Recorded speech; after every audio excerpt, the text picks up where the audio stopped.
Baik, terima kasih. Pemirsa, masih bersama kami Damai Saki yang mengangkat tema yang sangat menarik sekali, meneladani akhlak Rasulullah. Rasulullah adalah cahaya luar biasa sekali dari paparan dari guru-guru kita. Namun apa yang telah disampaikan tadi kami yakin pastilah muncullah beberapa pertanyaan-pertanyaan. Insya Allah jawaban-jawaban ini akan melengkapi tema yang sangat luar biasa ini. Pertanyaan pertama akan disampaikan oleh Bapak Romi Taufik. Silakan. Bismillahirrahmanirrahim. Assalamualaikum warahmatullahi wabarakatuh.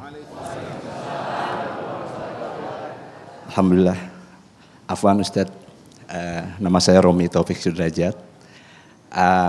Sungguh luar biasa materi pada siang hari ini, sangat menginspirasi kita semua. Tetapi ada di hati kecil saya khususnya, itu ada pertanyaan. Sebenarnya dalam meneladani akhlak Rasulullah, itu kan identik dengan adab. Nah permasalahan bagi saya, itu adab dulu apa ilmu dulu yang harus kita dahulukan. Karena kami juga mencoba menelaah atau mengingat ayat wala taqfu ma laisa laka bi'ilm. Janganlah kita berbuat sesuatu tanpa beramal. Mohon pencerahannya Ustaz. Assalamualaikum warahmatullahi wabarakatuh. Assalamualaikum warahmatullahi wabarakatuh. Ustadz Muta'ali, adab dulu atau ilmu adab ini, silakan.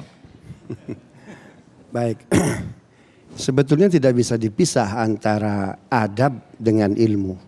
Makanya kata Aisyah, allamana Rasulullah sallallahu alaihi wasallam at-tauhid qabla al-ahkam. Nabi mengajari kepada kami akidah. Baru setelah itu hukum. Ketika berbicara akidah, coba kita lihat dulu yang sering tahlil ya. Fa'lam annahu la ilaha illallah. Ketahuilah, berarti dalam akidah itu ada literasi knowledge yang kuat. Kenapa agama ini kokoh? Sampai-sampai Michael Hart mengatakan 100 tokoh yang paling berpengaruh nomor 1 siapa? Rasulullah. Kenapa? Karena di challenge ya, pakai teori apapun nggak bisa dijatuhkan. Kalau yang dibawa Rasul itu hoax, nggak akan sampai nih ke taman galaksi Islam ini. Subhanallah. Ya, makanya wahyu pertama dalam Islam itu apa? Iqra, iqra, bacalah. Ya, ada orang itu subhanallah masuk Islam. Dia seorang profesor di Sorbonne. Ya, itu namanya Maurice Bucaille. Yang dibawa oleh Muhammad benar nggak sih? Apalagi ketika men-challenge salah satu ayat dalam surat Yunus, al-yauma nunajjika bi badanika litakuna liman khalfaka ayah. Bahwa jasad Firaun itu tidak akan hancur. Maka dia membawa timnya dari Perancis berangkat ke Mesir. Ada ayat di dalam Al-Quran. Kalau ayat itu benar, maka yang dibawa oleh Muhammad benar. Setelah bertanya kepada semua otoritas, lalu turun ke Laut Red Sea, tuh, ternyata benar ada jasad siapa? Jasad Fir'aun. Makanya terkait akhlak, kata Nabi apa? Takhallaku bi akhlakillah. Berakhlaklah kalian sesuai dengan akhlaknya Allah Subhanahu wa taala. Karena setelah di challenge akhlak itu berarti satu akar kata dengan kata khalik. Khalik itu apa? Pencipta. Jadi seseorang berakhlak itu bukan sekedar etika, moral. Bukan sekedar baik buruk. Ini baiknya kata siapa? Kalau kata Allah fa'lam. Kudu ada ilmunya dulu. Itu sebabnya pendidikan setelah ada ilmu. Ya, setelah ada akhlak. Apa kata menteri pertama pendidikan kita? Siapa namanya? Ki Hajar Dewantoro. Apa konsepnya? Ingarso sungtulodo. Ing Madio membangun karso. Yang ketiga tuturi handayani. Jadi kalau orang sudah berilmu lalu diaplikasikan dalam akhlak yang baik, dia harus memberi suri tauladan.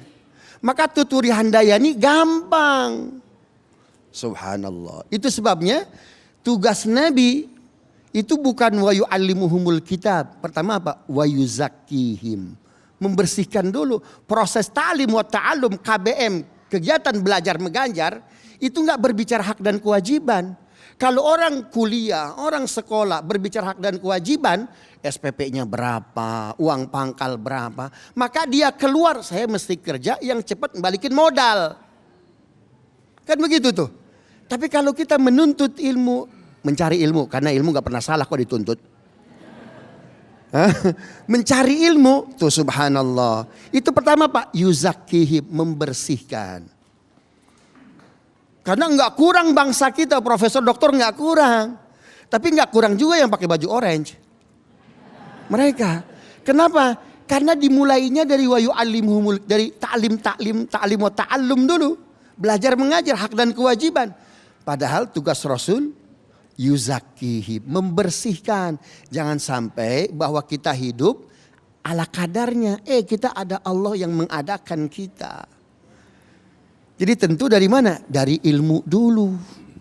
Gitu ya. Kemudian akhlak, kemudian memberi suri tauladan. Maka yang kayak gitu rakyat itu ngikutin. Ikan busuk mulai dari mana? Dari kepalanya. Maka tuturi handayani susah. Nah, kata beliau tadi tuh dibilang tuh. Subhanallah. Jadi begitu ya. Dari mana mulainya? Dari ilmu. Iqra, bacalah. Itu sebabnya kamar sebelah orang-orang lain pun itu sebetulnya percaya kepada Islam. Percaya kepada Islam, orang Yahudi. Kalau Bapak Ibu pernah ke Israel, ya itu dari internasional Tel Aviv Airport, itu ada pohon gorkot sampai ke rumah masing-masing. Loh, mereka nanam itu dari mana? Baca dari hadis Nabi. Kenapa? Karena memang agama ini benar adanya. Bahasa metodologinya dimasukin ke lab benar nih. Subhanallah. Tapi kita punya kekurangan. Mereka, I read, dia baca Quran. I research, dia teliti Quran. Kurangnya satu, I don't believe. Kita, I believe, tapi enggak I read. Kita iman kepada Quran, tapi I read-nya kurang. I research-nya kurang. Benar bahwa Quran itu bukan sekedar kitab teoritis. Harus diaplikasikan. Baru kita akan menjadi orang yang hebat. Muhammad Al-Fatih. Ketika bapaknya gagal menaklukkan Konstantinopel. Dia panggil guru-guru hebat. Syekh Samsuddin, ajari anak saya sirah nabawiyah. Karena nggak bisa perjuangan, bisa menang tanpa mengikuti perjuangan Rasul. Bangsa kita merdeka sirah nabawiyah. Ya, Pak Dirman itu bertanya kepada Kiai Munawar Khalil. Kiai, jelaskan kepada saya. Masa 313 bisa mengalahkan 1300? Perang Badar. Kiai, jelaskan kepada saya. Bagaimana perang Mu'tah 3000 bisa ngalahin 30.000? Kiai, jelaskan kepada saya perang Tabuk 6000 bisa mengalahkan 600.000. Desainer perang mana yang bisa melakukan itu? Bangsa kita yang dilawan luar biasa.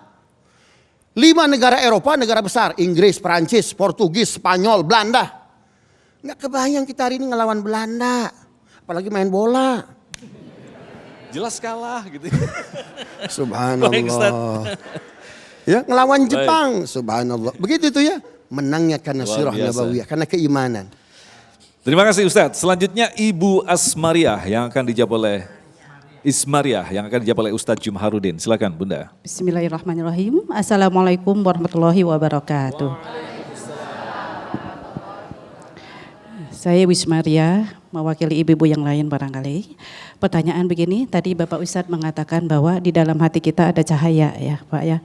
Terus saya baca di dalam hadis Hashim bin Amir menanyakan pada Aisyah, akhlak mana di dalam tubuh sebenarnya di dalam Nabi Muhammad SAW. Terus Aisyah menjawab bahwa akhlak Nabi Muhammad SAW adalah semeluruhnya ada di dalam Al-Quran. Nah, kita sebagai hambanya tentunya kan meneladaninya dari Al-Quran dan hadis. Nah, kita jalan sehari-harinya kan menjalankan itu sunnah Rasulullah. Saya sebagai perempuan itu jalannya meladani Rasulullah SAW tersebut. Apakah dalam menujunya ke istiqomah Pak ya?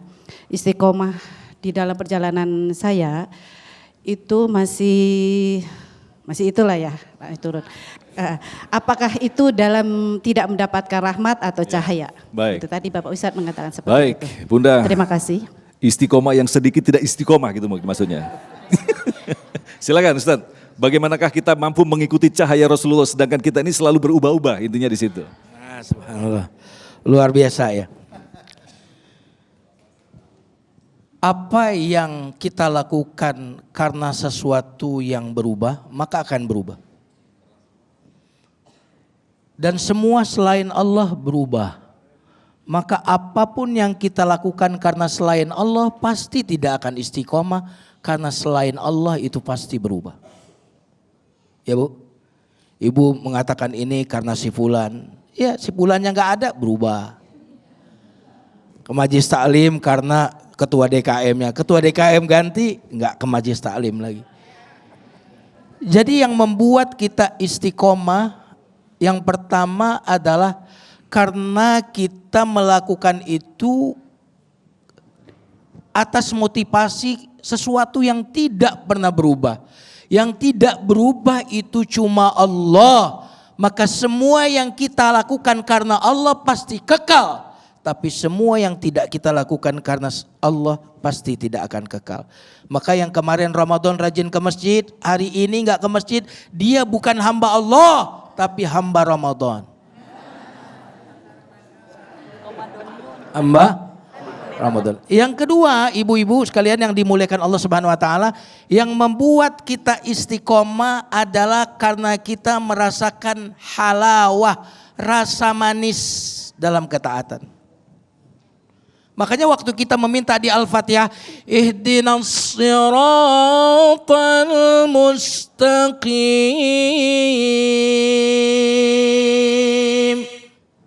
Ya Allah berikan hidayah, kata para ulama, hidayah yang kita minta itu pertama mengetahui yang benar itu benar.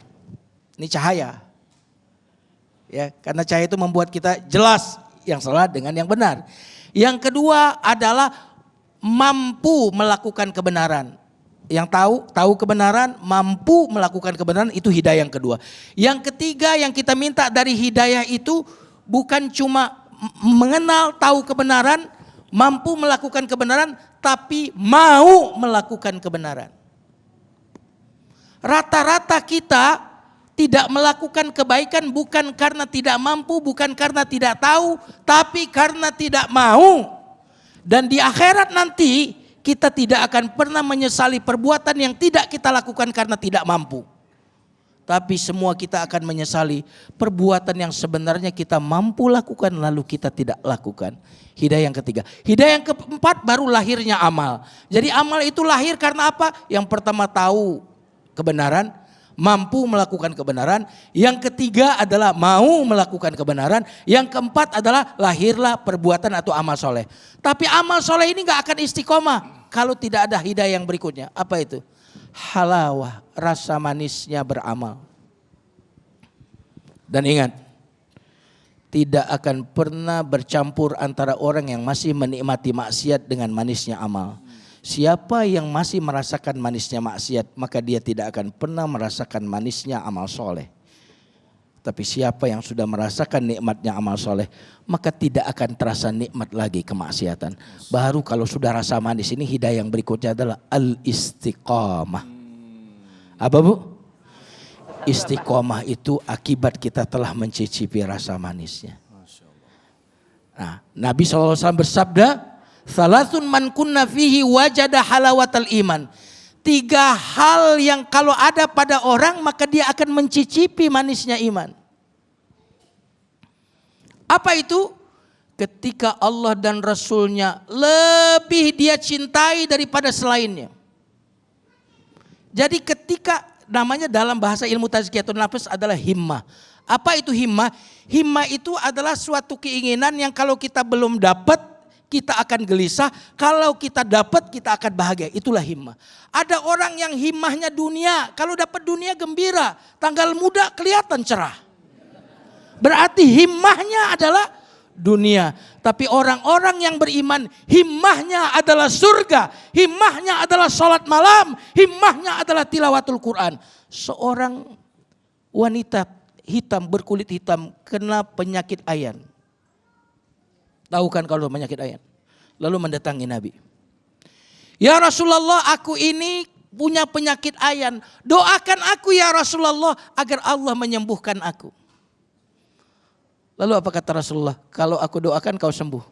Tapi kalau engkau mau bersabar, aku jamin engkau masuk surga. Masya Allah. Baik. Lihat apa jawaban Rasul, jawaban wanita hitam ini. Kalau demikian ya Rasulullah, Aku akan bersabar agar aku dapat jaminan surga. Lihat bagaimana sakit itu bagi dia tidak ada apa-apanya dibandingkan dengan surga. Karena himmahnya adalah surga. Allahu Akbar. Berbeda dengan kita. Saya mau sembuh dan saya juga mau masuk surga Nah, gitu itu. ya. Gawat manusia. Baik, kita akan lanjutkan lagi untuk menjawab pertanyaan Anda selepas pesan-pesan berikut ini. Tetaplah bersama kami. Damai Nusaku yang dipersembahkan oleh Sarung Wadimor, tentu sarung kita.